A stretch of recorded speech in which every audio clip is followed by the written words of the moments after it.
to have a Direnji to be picked as the first one is something fresh to me. Yeah, you don't always see that as a first. Like, if you say, oh, Chano first pick, okay, I kind of get it, right? But DNJ first pick, okay, I want to see what's going to be their subsequent pick right there. But because they picked the DNJ as the first pick, then Jordan will say, wow, all the power picks are open. Let's take it. I'll take Zhangfei, I'll take Arlie, because they can take two at the same time, right? Yeah, I was quite surprised, especially when I saw Jordan banning out the Guan Yu and also the Maestro. And I was like thinking, like, oh, Nepal, isn't this the perfect channel game for you? That's a lot of engage and like backline flank potential that's been removed from the pool. But they definitely have a different idea coming in for both teams, as we can see the subsequent picks being the Musashi and also the side of the Lianpo. So that's going to be heavy engage coming in from the side of Nepal. And Jordan, I like it, right? You have the Arlie, which is a strong mid-game carry, and you pair up with like two tanky boys to actually be that front line in allowing the side of Ahmad to progress in those team fights. I'm going to say that Jordan is pretty brave to be taking Atta and Zhangfei right after the hero Direnji has been picked, because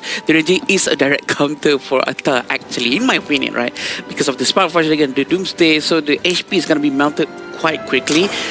But probably because also they are confident with their mid lane afterwards that's going to be picked after this, which is going to be helping them to try to get the Direnji as soon as possible. For now, we don't see any hero that could jump to the back line easily, except for maybe Atta to just keep on jumping, keep on rolling slowly towards the back and try to find Direnji. And I kind of feel that the Musashi is at least going up against the three picks is not going to have a good time. Imagine you try to go up with Arlie and then Arlie with a Parasol can just move away, and then you have Zhangfei, not that target that you want, Atta, not the target that you want as well. So it might be a hard game for the Musashi. Not gonna be the easiest one, right? Especially the fact that sometimes when you play the Arlie into the Musashi matchup, if the Arlie times it well, you sort of follow the Arlie back to a Paracel, and if your team is unable to follow, you're isolated in between 4 or 5 people coming in from the enemy team. And Jordan here locks in the Fatih, one more of the Arlie counter removed from the pool, and Lady Zhen here. It's a pretty good pick, right? Solid one, because when we talk about Lady Zhen, yes, downside is that you can't really clear waves efficiently, but when it comes to peeling and allowing your team to play slowly in those team fights, you reduce the physical and magical defense on the Atta, the Zhangfei. It becomes a strong control mage in making sure that team fight goes in your favor when the enemy charges into you. I like Lady Jan. Sometimes the second skill is so hidden because people don't really pay attention to the snowball just bouncing out of people. It gets really annoying and gets really painful, triggering random freezes on top of you. So having this Byron coming in from Nepal is going to be quite helpful for them as well to give a lot more sustainability for Nepal. We have Lady Jan, and it's going to be very interesting to see how it goes hand in hand with the Musashi and the Lianpo. I actually like the lineup by Jordan overall, right?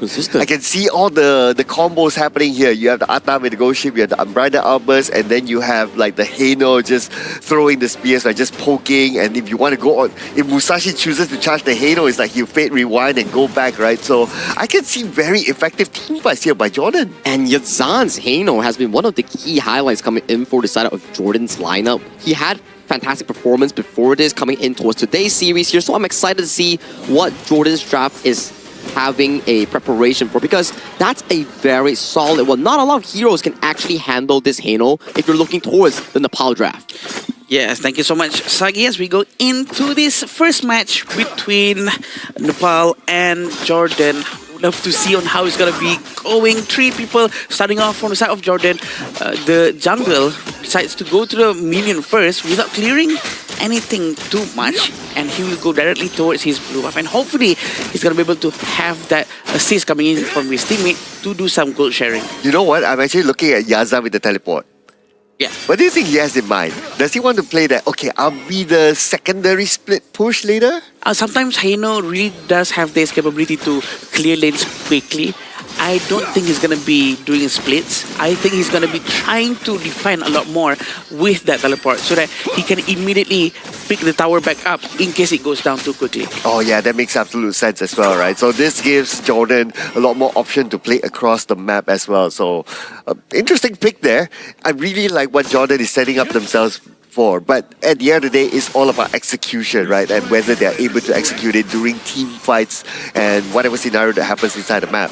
Now, for Team Nepal, their team fights are not too bad. what I think is more important for them when team fights happen is for Soo-young to be able to hit his skills. Oh, look at this. A very good knockout coming in from the side of Jordan, but they're not going to try to commit too much. Quite worried there might be some backups coming in from the other side of the lanes, but 400 gold in front for Jordan. It's very interesting on how Jordan actually sends Ahmad, who's playing early towards the mid lane. They really want to give that freedom for him to actually try to steal as much as jungle as possible while putting Yazan on the side lane to go up against Direnji. And here comes the mid battle.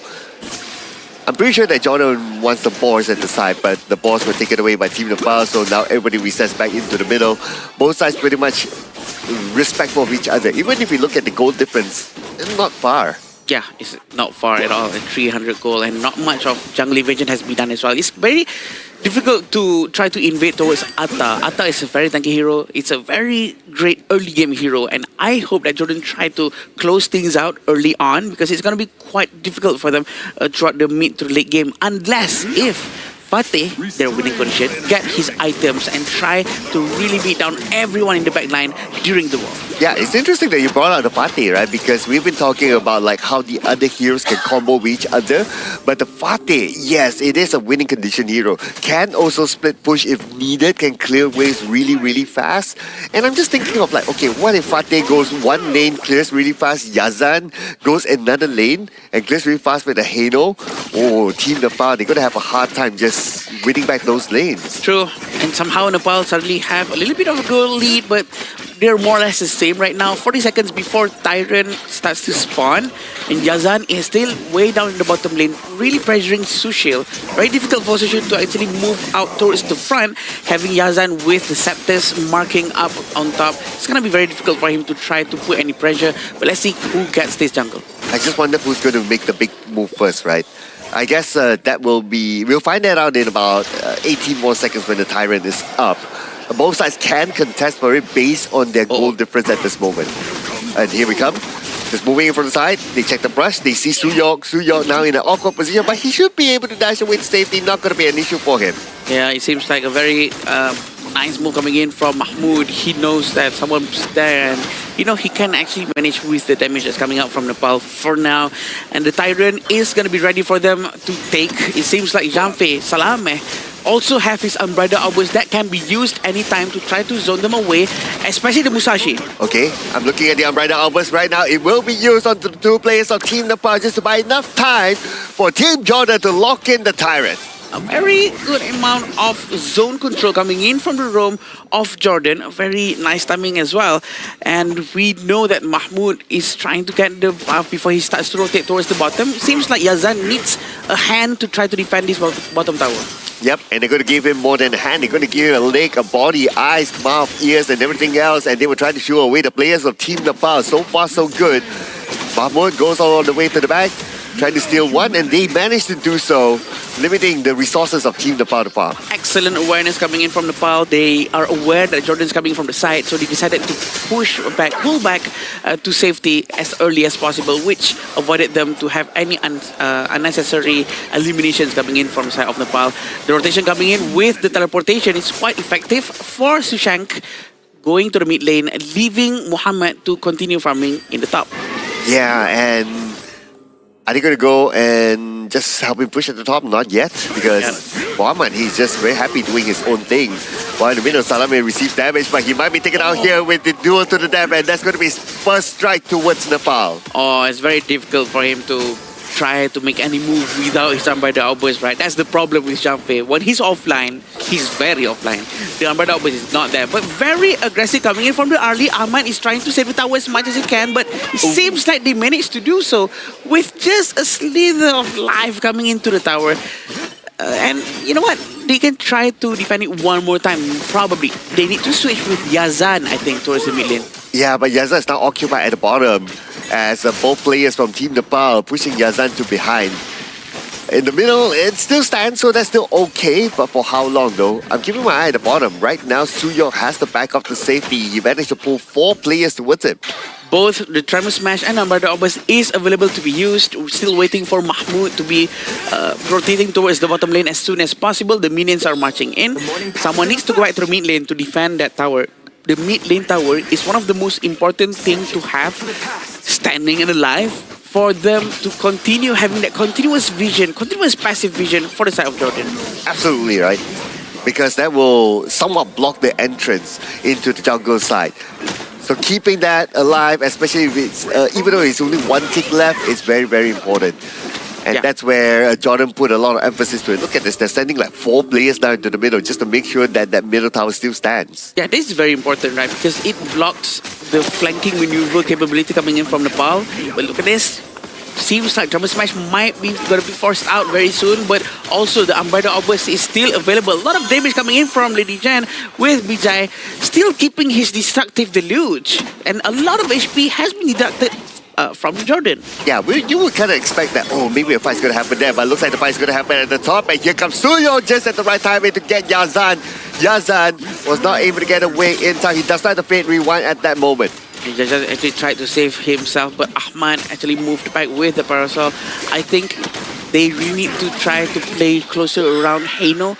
Heino really excels if he has a tank in front of him, so that he can really consistently throw the scepters over and over again to make sure that he can make good use of his empty space. I thought Swastik would go for the tower. He just needed one more hit, but he let that tower go. Oh, and the minions did their own job to take down the tower, so that's okay. You still get the tower at the end of the day, and that's the mid tower down, the important tower that we've been talking about.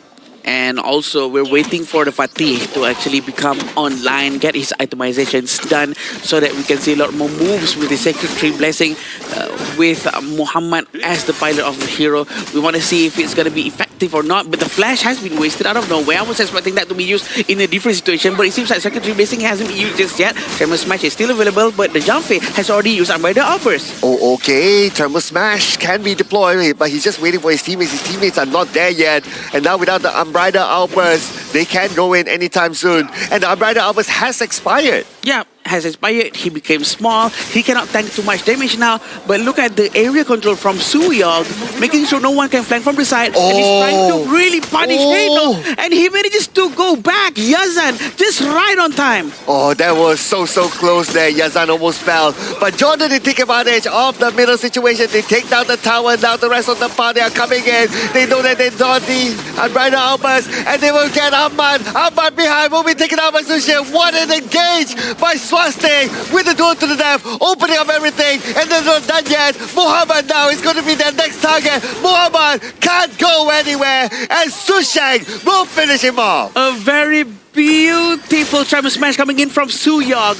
The timing, hitting everyone at the same time, knowing that Zhang Fei doesn't have any Umbrella Outburst, gives them a huge advantage in that fight. 3,000 gold in front for Nepal, and I'm pretty sure they're feeling quite comfortable now. The cohesion from the team, this is the moment. The Tremor Smash coming in from Suyog. He's waiting for the right moment. He goes in, 3 people knock out with that dash, and then the smashing to the ground really sealed the deal. Yeah, that's why Umbrella Outburst is such an important, expensive skill. Right? You really need to know when to use it. And when not to use it. And when not to use it, exactly, right? The moment the opponent sees that, oh, you don't have Umbrella Outburst, okay, let's all in, boys. They cannot counter-engage onto us. And that's exactly what they did. And from then on, they follow up to get the Tyrant unchallenged because, well, everybody was still on a cooldown at the time.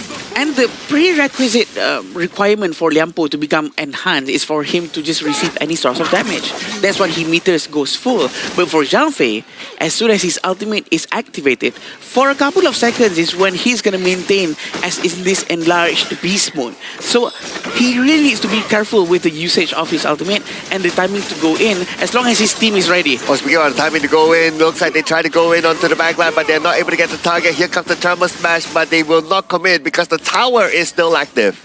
Yeah, tower is still there. It seems like the distance being kept by Sushil is quite efficient. He's managing to try to keep a distance away from everyone and dealing a massive amount of damage towards everyone as well. With 4,000 gold lead for Nepal, pretty sure that they're feeling quite comfortable trying to steamroll this game. But they really still have to be very careful, Cloud, because Umbrella Outburst is one of the only few skills that can really turn the game around even though you are 10,000 gold behind. Oh yeah. Absolutely, right? Because of the range, because of the width, and because of how long the stun will be if you're caught into it. The slow, everything is packaged, right? And then he becomes like super tanky because he has the extra shield as well. And now focusing on to what's happening at the bottom, Swastik and Mohammed dueling with each other, but it's not only Swastik, here comes the rest of Team Nepal onto Mohammed. Surely he can't go anywhere, especially with the duel to the death, and he will be taking a hot streak to Team Nepal. It's no longer a duel, but look at this. Sushang is giving a vision to his teammate. He actually went out trying to steal this. Is this wise? That is his question. A crucial steal coming in from him. Sushang feeling very comfortable, and he manages to survive that ordeal. He actually stole with just his ultimate. Just like that, he stole that one. Oh my goodness, and they're not stopping yet. Here comes the rest of the pile. They found another one. Ahmad is next one to fall. That's going to be the tower. Team Jordan, they fight back. They do have good high ground defense thanks to Yazan, and they will still be able to hold on. Yes, they will still be able to hold on. They're still waiting for the Shadow Vanguard to arrive in the top lane.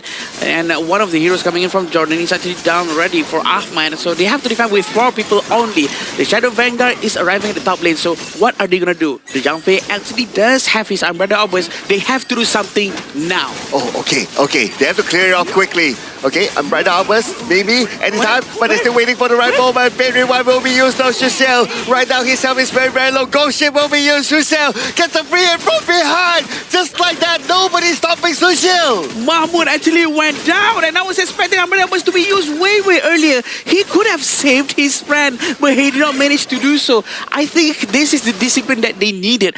Probably he's saving it for something else. We don't know, but he's using it right now. And it's just to clear the dragon. And there's another Vanguard coming in from the bottom and top lane. Oh no, that's not a good way to use the Umbrella Albers. Now without Umbrella Albers, Team Nepal can go low lane. They catch one by one. Abba goes down. Next is going to be Salamel. And now the crystal is wide open. The minutes are in. And Team Nepal